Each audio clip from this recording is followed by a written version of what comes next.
ಅದು ಆದಿತ್ಯವಾರ. ನಳಿನಿಯ 9 ವರ್ಷದ ಮಗಳು ತ್ರಿಷಾ, ನನಗೆ ಮನೆಯಲ್ಲಿ ತುಂಬಾನೇ ಬೋರಾಗ್ತಿದೆ. ನನಗೊಬ್ಬ ತಮ್ಮ ಬೇಕು. ನನಗೆ ಬೇಗನೆ ತಮ್ಮನನ್ನ ಕೊಡು. ನನ್ನ ಫ್ರೆಂಡ್ಸ್ಗೆಲ್ಲ ತಮ್ಮಂದಿರಿದ್ದಾರೆ. ಅವರೆಲ್ಲರೂ ಜೊತೆಗೆ ಆಟ ಆಡ್ತಾ ಮಜಾ ಮಾಡ್ತಾರೆ. ನನಗೆ ಈಗಲೇ ತಮ್ಮ ಬೇಕು ಅಂತ ಹಠ ಮಾಡುತ್ತಾಳೆ. ನಳಿನಿಗೆ ಅವಳನ್ನ ಸಮಾಧಾನ ಮಾಡೋಕೆ ಆಗ್ತಾನೆ ಇರಲಿಲ್ಲ. ಆಗ ನಳಿನಿ ಅಲ್ಲೇ ಸೋಫಾದ ಮೇಲೆ ಕೂತಿದ್ದ ತನ್ನ ಗಂಡ ನಿತಿನ್ನ ಮುಖ ನೋಡ್ತಾಳೆ. ಆಗ ಅವನು ಕೂಡ ಅವಳ ಮುಖ ನೋಡ್ತಾನೆ. ಇಬ್ಬರ ಮುಖದಲ್ಲೂ ಮುಗುಳ್ನಗು ಇರುತ್ತೆ. ಅವನು ತನ್ನ ಮಗಳನ್ನ ಸಮಾಧಾನ ಮಾಡ್ತಾ, ಆದಷ್ಟು ಬೇಗ ನಿನಗೆ ತಮ್ಮನ್ನ ಕೊಡ್ತೀನಿ ಅಂತ ಹೇಳಿ ನಳಿನಿ ಹತ್ರ ಬಂದು, ಇವತ್ತು ರಾತ್ರಿ ಆಟ ಆಡೋಣ, ಎಲ್ಲವನ್ನ ರೆಡಿ ಮಾಡಿಡು, ನಾನು ಆಫೀಸ್ನಿಂದ ಬೇಗ ಬರ್ತೀನಿ ಅಂತ ಹೇಳಿ ಕಾರ್ ತಗೊಂಡು ಹೊರಡ್ತಾನೆ. ನಳಿನಿಗೆ ಮಾತ್ರ ತುಂಬಾನೇ ಖುಷಿಯಾಗ್ತಿರುತ್ತೆ. ಯಾಕಂದ್ರೆ ಸುಮಾರು 1 ವರ್ಷಗಳಿಂದ ನಿತಿನ್ ಅವಳ ಮೈ ಮುಟ್ಟೇ ಇರಲಿಲ್ಲ. ಅದಕ್ಕೆ ಕಾರಣ ಏನಂದ್ರೆ ಅವನಿಗೆ ಹುಡುಗಿಯರ ಚಟ ಜಾಸ್ತಿಯಾಗಿತ್ತು. ದಿನಕ್ಕೊಬ್ಬಳನ್ನ ಆರಿಸಿಕೊಂಡು ಅವರಿಗೆ ಲೈಂಗಿಕ ಸಂಪರ್ಕ ಮಾಡುತ್ತಿದ್ದ. ಹಾಗಾಗಿ ನಳಿನಿ ಅವನಿಗೆ ಬೋರಾಗಿದ್ದಳು. ಮನೆಗೆ ಬರುವಾಗಲೇ ಯಾರಿಗೋ ಮಾಡಿ ಬರುವುದರಿಂದ ಅವನಿಗೆ ನಳಿನಿಗೆ ಮಾಡೋಕೆ ಮನಸ್ಸು ಬರ್ತಿರಲಿಲ್ಲ. ಅವಳಿಗೆ ಆಸೆಯಾಗಿ ಅವಳೇ ಅವನ ಮೇಲೆ ಬಿದ್ದರೂ ಅವನು ಏನೂ ಮಾಡ್ತಿರಲಿಲ್ಲ. ಹಾಗಾಗಿ ನಳಿನಿ ದಿನವೂ ಉಪವಾಸ ಮಲಗುತ್ತಿದ್ದಳು. ಈಗ ತ್ರಿಷಾಳ ಹಠ ಸ್ವಲ್ಪ ಕಡಿಮೆಯಾಗಿತ್ತು. ನಳಿನಿ ಅವಳ ಜೊತೆ ಸ್ವಲ್ಪ ಹೊತ್ತು ಆಟ ಆಡಿ, ನಂತರ ಆಟ ಆಡಿದ್ದು ಸಾಕು, ಹೋಂವರ್ಕ್ ಮಾಡು ಅಂತ ಹೇಳಿ ಪುಸ್ತಕವನ್ನ ತೆಗೆದಿಟ್ಟಳು. ಅವಳು ಕೂಡ ಬೇರೆ ದಾರಿ ಇಲ್ಲದೆ ತನಗೆ ಕೊಟ್ಟ ಹೋಂವರ್ಕ್ ಮಾಡೋಕೆ ಶುರು ಮಾಡುತ್ತಾಳೆ. ಮಹೇಶ್ನ ಆಗಮನ ಮತ್ತು ಅಡುಗೆ ಮನೆಯ ಅನಿರೀಕ್ಷಿತ ಘಟನೆ. ಆಗ ಪಕ್ಕದ ಮನೆ ಹುಡುಗ ಮಹೇಶ್ಗೆ ಕಾಲ್ ಮಾಡಿದ ನಳಿನಿ, ಬೇಗ ಬಾರೋ, ತ್ರಿಷಾಗೆ ಹೋಂವರ್ಕ್ ಮಾಡಿಸು ಅಂತ ಹೇಳ್ತಾಳೆ. ಅವನ ಮನೆ ಅಲ್ಲೇ ಹತ್ತಿರದಲ್ಲಿ ಇದ್ದಿದ್ದರಿಂದ ಅವನು 5 ನಿಮಿಷದಲ್ಲಿ ಮನೆಗೆ ಬರ್ತಾನೆ ಮತ್ತು ತ್ರಿಷಾಳಿಗೆ ಹೋಂವರ್ಕ್ ಮಾಡಿಸೋಕೆ ಶುರು ಮಾಡ್ತಾನೆ. ಮಹೇಶ್ ಡಿಗ್ರಿ ಓದಿದ್ದ ಹುಡುಗ, ಕೆಲಸ ಸಿಗದೆ ಕೆಲಸಕ್ಕಾಗಿ ಸರ್ಚ್ ಮಾಡ್ತಿರ್ತಾನೆ. ಅವನಿಗೆ ಮನೆಯಲ್ಲಿ ಬೇಜಾರಾಗೋದ್ರಿಂದ ನಳಿನಿಯ ಮನೆಗೆ ಆಗಾಗ ಬರ್ತಿದ್ದ. ತ್ರಿಷಾಗೆ ಮಹೇಶ್ ಅಂದ್ರೆ ತುಂಬಾನೇ ಇಷ್ಟ. ಅವನ ಜೊತೆ ಆಟ ಆಡುತ್ತಿದ್ದ ತ್ರಿಷಾ ತನ್ನ ಅಪ್ಪನಿಗಿಂತಲೂ ಹೆಚ್ಚಾಗಿ ಮಹೇಶ್ಲನ್ನ ಹಚ್ಚಿಕೊಂಡಿದ್ಲು. ಈಗ ಹೋಂವರ್ಕ್ ಎಲ್ಲಾ ಮುಗಿದ ಮೇಲೆ ಅವರಿಬ್ಬರು ಕಣ್ಣು ಮುಚ್ಚಾಲೆ ಆಟ ಆಡೋಕೆ ನಿರ್ಧಾರ ಮಾಡ್ತಾರೆ. ಸುಮಾರು ಹೊತ್ತು ಆಟ ಆಡಿದ ನಂತರ ತ್ರಿಷಾ ಕಣ್ಣು ಮುಚ್ಚುತ್ತಾಳೆ. ಆಗ ಮಹೇಶ್ ಬಚ್ಚಿಟ್ಟುಕೊಳ್ಳೋಕೆ ಅಡುಗೆ ಮನೆ ಕಡೆಗೆ ಓಡಿ ಬರ್ತಾನೆ. ಅಲ್ಲಿ ನಳಿನಿ ಒಂದು ಟೇಬಲ್ನ ಎದುರಿನ ಕುರ್ಚಿಯ ಮೇಲೆ ಕೂತಿರುತ್ತಾಳೆ. ಟೇಬಲ್ನ ಕೆಳಗೆ ಹೋದ ಮಹೇಶ್, ಅಲ್ಲೇ ಇದ್ರೆ ಅವಳು ನನ್ನನ್ನ ಈಸಿಯಾಗಿ ಕಂಡುಹಿಡಿತಾಳೆ ಅಂತ ಅವನು ಸೀದಾ ನಳಿನಿಯ ನೈಟಿಯೊಳಗೆ ಹೋಗ್ತಾನೆ. ಅವಳು ಲಂಗ ಹಾಕಿರಲಿಲ್ಲ. ಅವನು ಹಾಗೆ ನುಸುಳಿದಾಗ ಅವನ ತಲೆ ಅವಳ ಯೋನಿಗೆ ತಾಗುತ್ತೆ. ಆಗ ಅವಳು, ಏನೋ ಮಾಡ್ತಿದ್ದೀಯಾ ಅಂತ ಕೇಳ್ತಾಳೆ. ಆಗ ಮಹೇಶ್, ನಾನಿಲ್ಲಿ ಬಚ್ಚಿಟ್ಕೊಂಡಿದ್ದೀನಿ, ನಾನಿಲ್ಲಿರೋದು ಅವಳಿಗೆ ಹೇಳಬೇಡಿ ಅಂತ ಹೇಳ್ತಾನೆ. ಆಗ ನಳಿನಿ, ಈ ರೀತಿ ಯಾರಾದರೂ ಬಚ್ಚಿಟ್ಕೋತಾರೇನೋ, ಮೊದಲು ಇಲ್ಲಿಂದ ಹೋಗು ಅಂತ ಹೇಳ್ತಾಳೆ. ಅಷ್ಟರಲ್ಲಿ ತ್ರಿಷಾ ಅವನನ್ನ ಹುಡುಕಿಕೊಂಡು ಅಲ್ಲಿಗೆ ಬರ್ತಾಳೆ. ಆಗ ಮಹೇಶ್, ಸುಮ್ನಿರಿ, ಮಾತಾಡಬೇಡಿ ಅಂತ ಅವಳ ಯೋನಿಯನ್ನು ಒತ್ತಿ ಹಿಡಿತಾನೆ. ಆಗ ಅವಳಿಗೆ ಮೈಯೆಲ್ಲ ಒಂಥರ ರೋಮಾಂಚನವಾಗುತ್ತೆ. ಅವಳಿಗೆ ಕೂಗಬೇಕಂತ ಅನಿಸಿದ್ರೂ ಕೂಗದೆ ಸುಮ್ಮನಾಗ್ತಾಳೆ. ತ್ರಿಷಾ ಅಡುಗೆ ಮನೆಯಲ್ಲೆಲ್ಲ ಹುಡುಕಿ, ಅಮ್ಮ, ಮಹೇಶ್ ಅಣ್ಣ ಇಲ್ಲಿಗೆ ಬಂದಿದ್ನಾ? ಅವನು ಎಲ್ಲಿದ್ದಾನೆ ಅಂತ ನಿನಗೆ ಗೊತ್ತಾ ಅಂತ ಕೇಳ್ತಾಳೆ. ಆಗ ಮಹೇಶ್ ಮತ್ತೊಮ್ಮೆ ಅಲ್ಲಿ ಒತ್ತಿ ಹಿಡಿತಾನೆ. ಆಗ ನಳಿನಿ, ಅವನು ಇಲ್ಲಿಗೆ ಬಂದಿಲ್ಲ, ನೀನು ಬೇರೆ ಎಲ್ಲಾದರೂ ಹುಡುಕು ಅಂತ ಹೇಳ್ತಾಳೆ. ಆಗ ತ್ರಿಷಾ ಮಹೇಶ್ಳನ್ನ ಹುಡುಕಿಕೊಂಡು ಬೇರೆ ಕಡೆ ಹೋಗ್ತಾಳೆ. ಈಗ ಮಹೇಶ್ ಅವಳ ಬಾಳೆದಿಂಡಿನಂತಹ ಕಾಲುಗಳನ್ನ ನೋಡುತ್ತಾನೆ. ನಂತರ ಮೆಲ್ಲಗೆ ಅವಳ ಕಾಲ್ಗೆಜ್ಜೆಗಳನ್ನ ಕಳಚಿ ಒಂದು ಕಡೆ ಇಡ್ತಾನೆ. ಯಾಕಂದ್ರೆ ಈಗ ಅವನು ಮಾಡೋ ಕೆಲಸದಿಂದ ಆ ಗೆಜ್ಜೆಗಳು ಸೌಂಡ್ ಮಾಡಬಾರದಲ್ವಾ? ಅದಕ್ಕಾಗಿ ಅವನಿಗೆ ಒಳಗಿನಿಂದ ಅವಳು ಹಾಕಿರೋ ಕೆಂಪು ಕಾಚಾ ತೋರುತ್ತೆ. ಅದನ್ನ ಮೆಲ್ಲಗೆ ಸರಿಸಿದ ಮಹೇಶ್ ತನ್ನ ಕೈಚಳಕ ತೋರಿಸುವುದಕ್ಕೆ ಶುರು ಮಾಡುತ್ತಾನೆ. ಅಷ್ಟರಲ್ಲಿ ಕಾರು ಬಂದು ನಿಂತ ಸೌಂಡ್ ಆಗುತ್ತೆ. ನಿತಿನ್ ಬಂದರು ಅಂತ ಗೊತ್ತಾಗಿ ಅವನು ಅವಳ ನೈಟಿಯಿಂದ ಹೊರಗಡೆ ಬರ್ತಾನೆ. ಅವಳು ವೀರ್ಯ ಲೀಕ್ ಮಾಡಿರೋದ್ರಿಂದ ಅವನ ತಲೆಯೆಲ್ಲ ಒದ್ದೆಯಾಗಿರುತ್ತೆ. ಸೀದಾ ಒಳಗಡೆ ಬಂದ ನಿತಿನ್ ಮಹೇಶ್ಳನ್ನ ನೋಡಿ, ಯಾಕೋ ನಿನ್ನ ತಲೆ ಒದ್ದೆಯಾಗಿದೆ ಅಂತ ಕೇಳ್ತಾನೆ. ಆಗ ಅವನು, ತಲೆ ಮೇಲೆ ಹಲ್ಲಿ ಬಿತ್ತು, ಹಾಗಾಗಿ ನೀರು ಹಾಕೊಂಡೆ, ಈಗ ಸ್ನಾನ ಮಾಡಬೇಕು ಅಂತಾನೆ.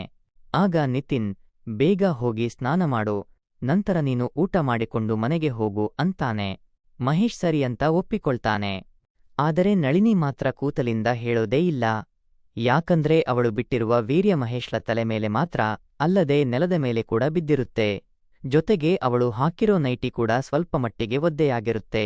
ಅವಳೀಗ ಏನಾದರೂ ಮೇಲಕ್ಕೆ ಎದ್ದರೆ ಅಲ್ಲಿ ಏನು ನಡೆದಿತ್ತು ಅನ್ನೋದು ನಿತಿನ್ಗೆ ಗ್ಯಾರಂಟಿ ಗೊತ್ತಾಗುತ್ತೆ. ಹಾಗಾಗಿ ಅವಳು ತರಕಾರಿ ಕಟ್ ಮಾಡ್ತಿರುವಂತೆ ನಾಟಕ ಮಾಡ್ತಾ ಅಲ್ಲೇ ಕೂತಿರ್ತಾಳೆ. ಅಷ್ಟರಲ್ಲಿ ತ್ರಿಷಾ ಅಲ್ಲಿಗೆ ಬಂದು ಮಹೇಶ್ಳನ್ನ ನೋಡಿ, ನೀನಿಲ್ಲಿ ಇದ್ದೀಯಾ? ನಾ ನಿನ್ನನ್ನ ಎಲ್ಲೆಲ್ಲೆಲ್ಲ ಹುಡುಕದೆ ಗೊತ್ತಾ ಅಂತ ಹೇಳುವಾಗ ಅವನು ಅವಳನ್ನ ಎತ್ತುಕೊಂಡು ಹೊರಗಡೆ ಕರ್ಕೊಂಡು ಹೋಗ್ತಾನೆ. ರಾತ್ರಿಯ ಅನಿರೀಕ್ಷಿತ ತಿರುವು. ಈಗ ಅಡುಗೆ ಮನೆಯಲ್ಲಿ ಯಾರೂ ಇಲ್ದಿರೋದನ್ನ ನೋಡಿದ ನಿತಿನ್ ನಳಿನಿಯ ಸ್ತನಗಳನ್ನ ಒತ್ತುತ್ತಾ, ಇವತ್ತು ಒಳ್ಳೆ ರೀತಿ ಮಜಾ ಮಾಡೋಣ ಅಂತ ಹೇಳ್ತಾನೆ. ಅವಳು ಸರಿ ಅಂತ ಹೇಳ್ತಾಳೆ. ಅಷ್ಟರಲ್ಲಿ ನಿತಿನ್ಗೆ ಕಾಲ್ ಬರುತ್ತೆ. ಅವನು ಕಾಲ್ ರಿಸೀವ್ ಮಾಡಿ ಹೊರಗಡೆ ಮಾತಾಡೋಕೆ ಹೋಗ್ತಾನೆ. ಆಗ ಬೇಗ ಎದ್ದ ನಳಿನಿ ಒಂದು ಬಟ್ಟೆ ತಂದು ತನ್ನ ಕಾಲಡಿ ಇರೋ ನೀರನ್ನ ಒರೆಸುತ್ತಾಳೆ. ಜೊತೆಗೆ ಆ ಬಟ್ಟೆಯಿಂದಲೇ ತನ್ನ ಯೋನಿಯನ್ನು ಒರೆಸಿಕೊಳ್ಳುತ್ತಾಳೆ. ಆಗ ಅಲ್ಲಿಗೆ ಬಂದ ನಿತಿನ್, ನಾನು ಸ್ವಲ್ಪ ಹೊರಗಡೆ ಹೋಗಿ ಬರ್ತೀನಿ ಫ್ರೆಂಡ್ಸ್, ಇದು ಪಾರ್ಟಿ ಇದೆಯಂತೆ, ರಾತ್ರಿ ಬೇಗ ಬರ್ತೀನಿ ಅಂತ ಹೇಳಿ ಹೋಗ್ತಾನೆ. ಮಧ್ಯಾಹ್ನ ಆಗಿರೋದ್ರಿಂದ ಅವರೆಲ್ಲರೂ ಜೊತೆಗೆ ಕೂತು ಊಟ ಮಾಡ್ತಾರೆ. ಊಟ ಮುಗಿದ ನಂತರ ತ್ರಿಷಾ ಮತ್ತೊಮ್ಮೆ ಕಣ್ಣು ಮುಚ್ಚಾಲೆ ಆಡೋಣ ಅಂತಾಳೆ. ಆಗ ಮಹೇಶ್ ಸರಿ ಅಂತ ಒಪ್ಪಿಕೊಳ್ತಾನೆ. ಅದನ್ನ ಕೇಳಿದ ನಳಿನಿ ತನ್ನ ಕಾಚಾ ತೆಗೆದು ಬದಿಗಿಟ್ಟು ಮತ್ತೊಮ್ಮೆ ಅಡುಗೆ ಮನೆಯ ಅದೇ ಟೇಬಲ್ನ ಮುಂದಿರೋ ಕುರ್ಚಿಯ ಮೇಲೆ ಕೂತ್ಕೊಳ್ತಾಳೆ. ಈಗ ಮಹೇಶ್ ಮತ್ತೊಮ್ಮೆ ಅಡುಗೆ ಮನೆಗೆ ಬಚ್ಚಿಟ್ಟುಕೊಳ್ಳೋಕೆ ಬಂದಾಗ ನಳಿನಿ ತಾನಾಗೆ ಅವನನ್ನ ಕರೆದು ನೈಟಿಯೊಳಗೆ ಬಚ್ಚಿಟ್ಟುಕೊಳ್ಳೋಕೆ ಹೇಳ್ತಾಳೆ. ಆಗ ಮಹೇಶ್ ಖುಷಿಯಿಂದಲೇ ನೈಟಿಯೊಳಗೆ ಹೋಗ್ತಾನೆ. ಮತ್ತೊಮ್ಮೆ ತ್ರಿಷಾ ಅಡುಗೆ ಮನೆಗೆ ಬಂದು ಅಲ್ಲೆಲ್ಲ ಹುಡುಕಿ ಬೇರೆ ಕಡೆ ಹುಡುಕಲು ಹೋಗ್ತಾಳೆ. ಆಗ ಮಹೇಶ್ ತನ್ನ ನಾಲಿಗೆಯ ಆಟವನ್ನು ಶುರು ಮಾಡ್ತಾನೆ. ಅವನ ನಾಲಿಗೆಯ ಆಟ ಅವಳಿಗೆ ತುಂಬಾನೇ ಖುಷಿ ಕೊಡುತ್ತಿರುತ್ತೆ. ನಂತರ ಮತ್ತೊಮ್ಮೆ ಎಲ್ಲವನ್ನು ಮುಗಿಸಿಕೊಂಡು ಮಹೇಶ್ ತ್ರಿಷಾಳಿಗೆ ಪಾಠ ಹೇಳಿಕೊಡಲು ಹೋಗ್ತಾನೆ. ಆಗಲೂ ಕೂಡ ತ್ರಿಷಾಳಿಗೆ ಓದಲು ಮನಸ್ಸಿರಲ್ಲ. ಆಗ ಮಹೇಶ್, ಮಕ್ಕಳು ಚೆನ್ನಾಗಿ ಓದಬೇಕು, ಚೆನ್ನಾಗಿ ಓದಿದ್ರೆ ಮಾತ್ರ ಒಳ್ಳೆಯ ಕೆಲಸ ಸಿಗಲು ಸಾಧ್ಯ. ಒಳ್ಳೆಯ ಕೆಲಸ ಸಿಕ್ಕರೆ ಒಳ್ಳೆ ರೀತಿಯಲ್ಲಿ ಹಣ ಮಾಡಬಹುದು. ಜೊತೆಗೆ ಸಮಾಜದಲ್ಲಿ ಒಂದು ಗೌರವ ಕೂಡ ಇರುತ್ತದೆ. ತಂದೆ ತಾಯಿಯನ್ನ ಚೆನ್ನಾಗಿ ನೋಡಿಕೊಳ್ಳೋಕ್ಕೂ ಕೂಡ ಆಗುತ್ತೆ ಅಂತ ಹೇಳ್ತಾನೆ. ಅವನ ಮಾತುಗಳು ತ್ರಿಷಾಳ ಮನಸ್ಸನ್ನ ಮುಟ್ಟುತ್ತವೆ. ಆಗ ಅವಳು ಮನಸ್ಸಿಟ್ಟು ಬರೆಯಲು ಶುರು ಮಾಡುತ್ತಾಳೆ. ಅಷ್ಟರಲ್ಲಿ ಸಂಜೆ 5 ಗಂಟೆಯಾಗಿರುತ್ತೆ. ನಳಿನಿ ಬಿಸ್ಕೆಟ್ ಜೊತೆಗೆ ಕಾಫಿ ತಂದು ಕೊಡುತ್ತಾಳೆ. ಅವರಿಬ್ಬರೂ ಕಾಫಿ ಕುಡಿದು ಮತ್ತೊಮ್ಮೆ ಓದಲು ಶುರು ಮಾಡುತ್ತಾರೆ. ನಂತರ 6 ಗಂಟೆ ಆಗ್ತಿದ್ದಂತೆ ನಾನು ಮನೆಗೆ ಹೋಗ್ತೀನಿ ಅಂತ ಮಹೇಶ್ ಹೇಳ್ತಾನೆ. ಆಗ ನಳಿನಿ, ನೀನಿವತ್ತು ಮನೆಗೆ ಹೋಗೋದು ಬೇಡ ಕಣೋ, ನೀನು ಮತ್ತು ತ್ರಿಷಾ ಬೇರೆ ಕೋಣೆಯಲ್ಲಿ ಮಲಗಿ, ನಾನು ಮತ್ತು ನನ್ನ ಗಂಡ ಒಟ್ಟಿಗೆ ಒಂದು ಕೋಣೆಯಲ್ಲಿ ಮಲಗುತ್ತೀವಿ, ಅವಳು ನಮ್ಜೊತೆ ಇದ್ರೆ ಡಿಸ್ಟರ್ಬ್ ಮಾಡ್ತಾಳೆ ಅಂತ ಹೇಳ್ತಾಳೆ. ಆಗ ಮಹೇಶ್ ಅವಳನ್ನ ನೋಡಿ ನಕ್ಕು, ಸರಿಯಾಯಿತು, ನೀವಿಬ್ಬರು ಎಂಜಾಯ್ ಮಾಡಿ ಅಂತ ಹೇಳ್ತಾನೆ. ನಳಿನಿ ಮಹೇಶ್ ಮತ್ತು ತ್ರಿಷಾಗೆ ಊಟ ಹಾಕಿ ತಾನು ನಿತಿನ್ಗಾಗಿ ಕಾಯುತ್ತಿರ್ತಾಳೆ. ಬೇಗ ಬರ್ತೀನಿ ಅಂತ ಹೇಳಿ ಹೋದ ನಿತಿನ್ 10 ಗಂಟೆ ಆದರೂ ಮನೆಗೆ ಬರಲೇ ಇಲ್ಲ. ಅವಳಿಗೆ ಹಸಿವು ತಾಳಲಾರದೆ ತಾನು ಊಟ ಬಡಿಸಿಕೊಂಡು ಊಟ ಮಾಡ್ತಾಳೆ.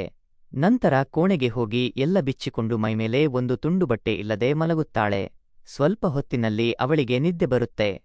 12 ಗಂಟೆ ಸುಮಾರಿಗೆ ಮನೆಗೆ ಬಂದ ನಿತಿನ್ ಕುಡಿದು ಟೈಟ್ ಆಗಿರ್ತಾನೆ. ಅವನಿಗೆ ನಿಲ್ಲೋಕೂ ಆಗ್ತಿರಲ್ಲ. ಆಗ ಅಲ್ಲಿಗೆ ಬಂದ ಮಹೇಶ್ ಅವನ ಕೈ ಹಿಡಿದು ಜೊತೆ ಕರ್ಕೊಂಡು ಕೋಣೆಗೆ ಹೋಗ್ತಾನೆ. ಹೋಗಿ ನೋಡಿದ್ರೆ ಅಲ್ಲಿ ನಳಿನಿ ಏನೂ ಹಾಕಿಕೊಳ್ಳದೆ ಮಲಗಿರೋದನ್ನ ನೋಡಿ ಶಾಕ್ ಆಗುತ್ತಾನೆ. ಅವಳ ಅಂದವನ್ನ ನೋಡಿ ಆಸೆ ತಡೆಯಲಾಗುತ್ತೆ. ಅವನ ಶಿಶ್ನ ಎದ್ದು ನಿಲ್ತಾನೆ. ಆದರೂ ತನ್ನನ್ನ ತಾನು ಕಂಟ್ರೋಲ್ ಮಾಡಿಕೊಂಡು ನಿತಿನ್ಳನ್ನು ಅವಳ ಪಕ್ಕ ಮಲಗಿಸುತ್ತಾನೆ.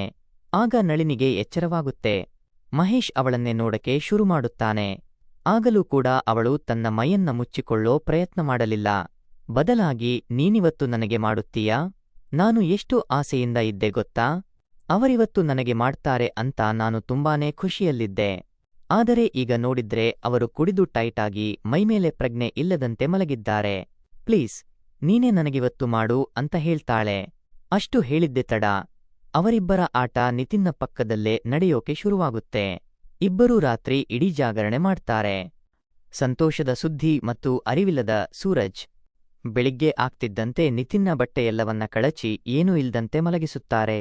ಜೊತೆಗೆ ನಳಿನಿ ಕೂಡ ಅವನನ್ನ ತಬ್ಬಿ ಮಲಗುತ್ತಾಳೆ. ಬೆಳಿಗ್ಗೆ ನಿತಿನ್ಗೆ ಎಚ್ಚರವಾಗಿ ನೋಡಿದಾಗ ನಳಿನಿ ಅವನ ಪಕ್ಕದಲ್ಲಿ ಮಲಗಿರುತ್ತಾಳೆ. ಹಾಸಿಗೆಯೆಲ್ಲ ಅಸ್ತವ್ಯಸ್ತವಾಗಿರುತ್ತೆ.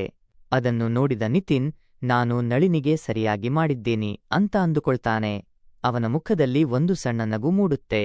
ಅವನಿಗೆ ಕುಡಿದಿದ್ದು ಓವರ್ ಆಗಿರೋದ್ರಿಂದ ತಲೆ ಹಿಡ್ಕೊಂಡಿರುತ್ತೆ. ಹಾಗಾಗಿ ಅವನು ಮತ್ತೆ ಮಲಗುತ್ತಾನೆ. ಇದಾದ ಸ್ವಲ್ಪ ತಿಂಗಳಲ್ಲಿ ನಳಿನಿ ಗರ್ಭಿಣಿಯಾಗ್ತಾಳೆ. ಆ ಸುದ್ದಿನ ಕೇಳಿದ ನಿತಿನ್ ಅದು ತನ್ನದೇ ಕುಡಿ ಅಂತ ಅಂದುಕೊಂಡು ಖುಷಿಯಾಗ್ತಾನೆ. ಆದರೆ ಅವನಿಗೆ ಗೊತ್ತಿರಲಿಲ್ಲ ಅದು ಮಹೇಶ್ಳ ಕಠಿಣ ಪರಿಶ್ರಮದ ಫಲ ಅಂತ. ಆದರೆ ನಳಿನಿಗೆ ಮಾತ್ರ ಅದು ಚೆನ್ನಾಗಿ ಗೊತ್ತಿತ್ತು. ಜೊತೆಗೆ ಇನ್ನೊಂದು ಸಿಹಿ ಸುದ್ದಿ ಎನ್ನುವಂತೆ ತ್ರಿಷಾ ಒಳ್ಳೆ ಮಾರ್ಕ್ಸ್ ತೆಗೆದು ಪಾಸ್ ಆಗ್ತಾಳೆ. ಪೇರೆಂಟ್ಸ್ ಮೀಟಿಂಗ್ಗೆ ಹೋದಾಗ ಟೀಚರ್ ಎಲ್ಲರೂ ಅವಳನ್ನ ಒಳ್ಳೆ ವಿದ್ಯಾರ್ಥಿನಿ ಅಂತ ಹೊಗಳ್ತಾರೆ. ಅದನ್ನ ಕೇಳಿಸಿಕೊಂಡ ನಳಿನಿ ಮತ್ತು ನಿತಿನ್ ಖುಷಿಯಾಗ್ತಾರೆ. ಇದೆಲ್ಲದಕ್ಕೂ ಕಾರಣ ಮಹೇಶ್. ಅವನು ಒಳ್ಳೆ ರೀತಿ ಹೇಳಿಕೊಟ್ಟಿದ್ದರಿಂದ ತ್ರಿಷಾ ಒಳ್ಳೆ ಮಾರ್ಕ್ಸ್ ತೆಗೆಯೋಕಾಯಿತು ಅಂತ ಹೇಳ್ತಾರೆ. ಆ ದಿನ ರಾತ್ರಿ ಒಂದೊಳ್ಳೆ ಪಾರ್ಟಿನ ಕೂಡ ಅರೇಂಜ್ ಮಾಡ್ತಾರೆ. ಆ ಪಾರ್ಟಿಗೆ ಮಹೇಶ್ ಕೂಡ ಬಂದಿದ್ದ. ಜೊತೆಗೆ ನಿತಿನ್ನ ಗೆಳೆಯರ ಗುಂಪೆ ಅಲ್ಲಿ ನೆರೆದಿತ್ತು. ಎಲ್ಲರೂ ಮಾತಾಡ್ತಾ ತಮಾಷೆ ಮಾಡ್ತಾ ಖುಷಿಯಲ್ಲಿದ್ದರು. ಪಾರ್ಟಿ ತುಂಬಾನೇ ಗ್ರ್ಯಾಂಡ್ ಆಗಿತ್ತು. ಗುಂಡು ತುಂಡು ಎಲ್ಲವೂ ಇತ್ತು. ಮಗಳು ಒಳ್ಳೆ ಮಾರ್ಕ್ಸ್ ತೆಗೆದು ಪಾಸಾಗಿರೋ ಖುಷಿಗೆ ನಿತಿನ್ ಮತ್ತೊಮ್ಮೆ ಕುಡಿದು ಟೈಟ್ ಆಗ್ತಾನೆ. ನಳಿನಿ ಮತ್ತು ಮಹೇಶ್ ಅದಕ್ಕೋಸ್ಕರನೇ ಕಾಯುತ್ತಿರುತ್ತಾರೆ.